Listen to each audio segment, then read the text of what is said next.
3 పార్లమెంట్లో మనమే గెలిచాం. ఇప్పుడు మీ జోరు చూస్తా ఉంటే ఇది ఆగే పరిస్థితిలో లేదు. మా కాంబినేషన్ సూపర్ హిట్. అయితే ఇక్కడ ఒక విషయం గుర్తుపెట్టుకోవాలి. ఈరోజు ఏదో మేము అధికారం కోసమో ఇంకొక దానికోసం మేము కలవలేదు. ఈరోజు ఒక విషయం మీరు చూస్తే పవన్ కళ్యాణ్ గారు కోట్ల రూపాయల ఆదాయాన్ని వదులుకొని విలాసవంతమైన సినిమా రంగాన్ని వదులుకొని మీకోసం వచ్చారు. ఆ విషయం మీరు గుర్తుపెట్టుకోవాల్సిన అవసరం ఉంది. చాలా మంది సినిమాలో హీరోలుగా ఉంటారు కానీ ప్రజల్లో నిజమైన హీరో పవన్ కళ్యాణ్.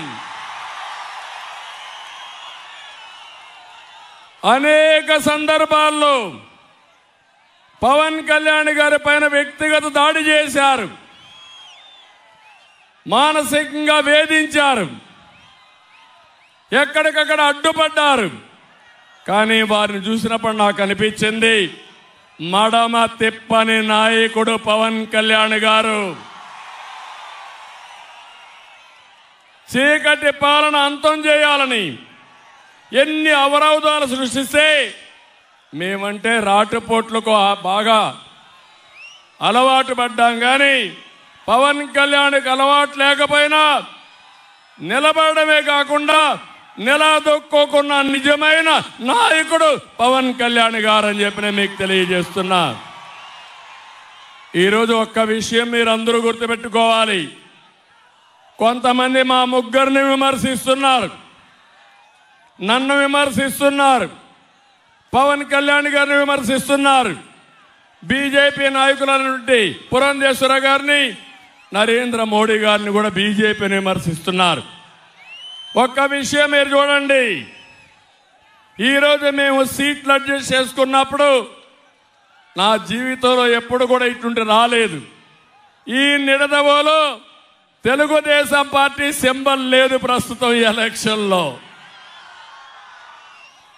ఒక పక్కన బీజేపీ అభ్యర్థి పురంధేశ్వర గారు ఇక్కడ ఎంపీగా నిలబడుతున్నారు. ఇంకో పక్క దుర్గేశం గారు ఎమ్మెల్యేగా నిలబడుతున్నారు.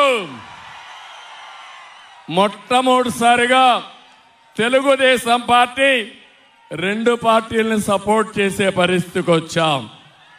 ఈ పరిస్థితి నాకే కాదు, మిత్రుడు పవన్ కళ్యాణ్ గారికి కూడా వచ్చింది. ఇంకో పక్క బీజేపీ కూడా జాతీయ పార్టీగా ఉన్నా పోయినసారి కంటే తక్కువ సీట్లతో వాళ్ళు పోటీ చేసే పరిస్థితి వచ్చారు. మేము త్యాగాలు చేశాం.